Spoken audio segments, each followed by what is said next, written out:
से सनसनी फैल गई। गांव के घर से दो नौजवानों की लाशें बरामद हुई हैं। मरने वालों की शनाख्त इंद्र कुमार और जालेंद्र कुमार के नाम से हुई है। दोनों की लाशें कई टुकड़ों में बताया जा रहा है कि दोनों को जमीन के तनाजे पर कत्ल किया गया। दोनों पेशे से प्रॉपर्टी डीलर थे। कत्ल के बाद पूरे इलाके में कशीदगी है।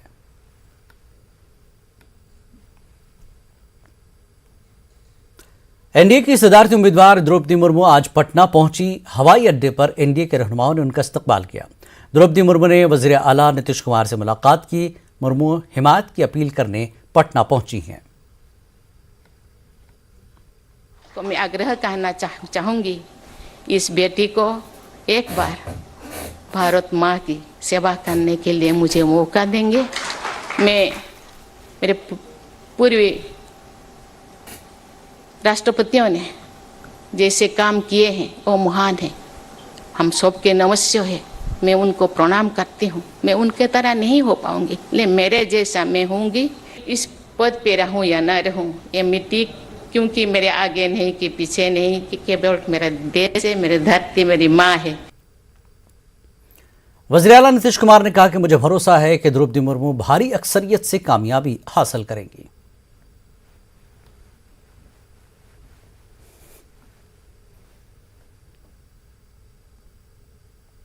सब लोगों ने अपनी बात कह दी है और हम लोगों को पूरा भरोसा है ये भारी बहुमत से जीतेगी।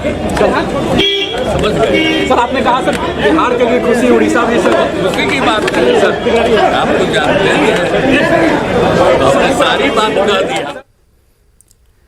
लालू प्रसाद यादव की बेटी रोहिणी आचार्य ने एक जज्बाती तस्वीर पोस्ट की है, जिसमें वो राष्ट्रीय जनता दल के यौम तासीस पर अपने वालिद और लालू प्रसाद यादव से वीडियो कॉल पर बात करते हुए नजर आ रही हैं।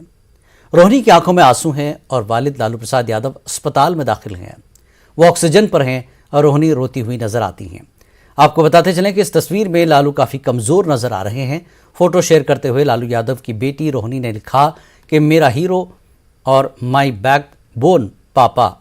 बता दें, आज के राष्ट्रीय जनता दल का 26वां यौम तासीस है, लेकिन आरजेडी के दफ्तर में त्यौहार का माहौल नहीं है। दफ्तर और कारकुनों में मायूसी है।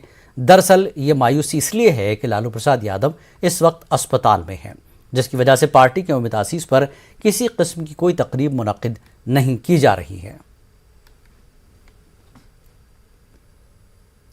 बिहार में हुक्मरान बीजेपी और जेडीयू के दरमियान एक मामले पर मफाहमत हो नहीं पाती कि दूसरा सामने आ जाता। इस बार हुकूमत में शामिल बीजेपी और जेडीयू वक्फ भवन को लेकर आमने सामने हैं। हुकूमत ने हर जिले में वक्फ भवन तामीर करने का फैसला किया, जिसके बाद बीजेपी ने हर जिले में तीरथ भवन की तामीर का मुतालबा किया। जेडीयू का कहना है कि यह हर तबके की तरक्की के मकसद से किया गया है। वहीं बीजेपी का कहना है कि बिहार एक गरीब रियासत है, इसलिए ऐसे फैसले एहतियात से लेने चाहिए। कि जहां जरूरत हो वहीं बनाया जाए, ना कि बिल्डिंग बना करके और उसमें स्टूडेंट ना हो, खाली रहे तो पैसे का मिसयूज भी हो सकता है। इसका ध्यान रखना जरूरी है, क्योंकि बिहार एक गरीब राज्य है और ज़रूरत के हिसाब से काम किया जाए तो ज़्यादा बेहतर रहेगा। देखिए, इस तरह के कोई भी फैसले को निश्चित रूप से समाज के हर वर्गों को लेके चलना चाहिए। सभी धर्मों के लोगों को उसका लाभ मिलना चाहिए। मेरा तो ये भी मानना है कि सरकार को अब हम लोग पहल करें कि तीर्थ भवन भी बने, जिससे कि जो बड़ी आबादी है जो तीर्थ करने जाती है उसके लिए भी एक स्थान सुनिश्चित हो। शिया वक्फ बोर्ड के चेयरमैन हुकूमत के इस फैसले को किस नज़र से देखते हैं, आइए देखते हैं।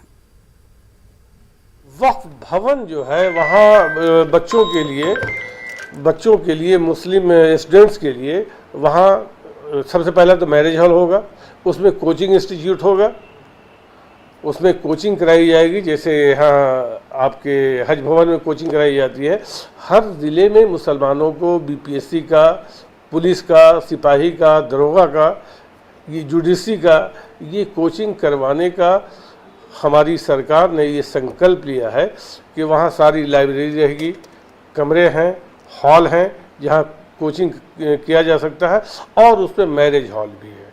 तो ये कि अक़लियती समाज को पढ़ने लिखने में कोई दिक्कत ना हो, शादी विवाह उस हॉल में जाकर के आप करें इत्मीनान से, और साथ साथ बच्चे वहाँ तालीम याफ्ता हों, आज इंजीनियरिंग की कोचिंग करेंगे, बीपीएससी की कोचिंग करेंगे, जुडिशरी की कोचिंग करेंगे, दरोगा की कोचिंग करेंगे, फिजिकल ट्रेनिंग वगैरह होगा। ये हर ज़िले में होगा। अभी सिर्फ हज भवन पटने में ये हो रहा है, आने वाले दिनों में हर पूरे स्टेट में होगा। मुझको लगता है कि मुख्यमंत्री ने वो वक्फ बोर्ड को अपने पैर पे खड़ा करने का जो है सो एक तरीका ये बनाया है कि वक्फ बोर्ड अपने पैर पे खड़ा हो जाए और ये खुद ही जो है सो शिक्षा में एक प्रेरणा दे अक़लियती समाज को और शिक्षित बनाए वक्फ बोर्ड। हम रहें ना रहें, कोई भी आएगा इस काम को करेगा। और मुख्यमंत्री आज हैं वो आबे हयात लेकर तो आए नहीं हैं, लेकिन मुसलमानों के लिए इन्होंने जो भी किया है वो आने वाली नस्लें याद रखेंगी।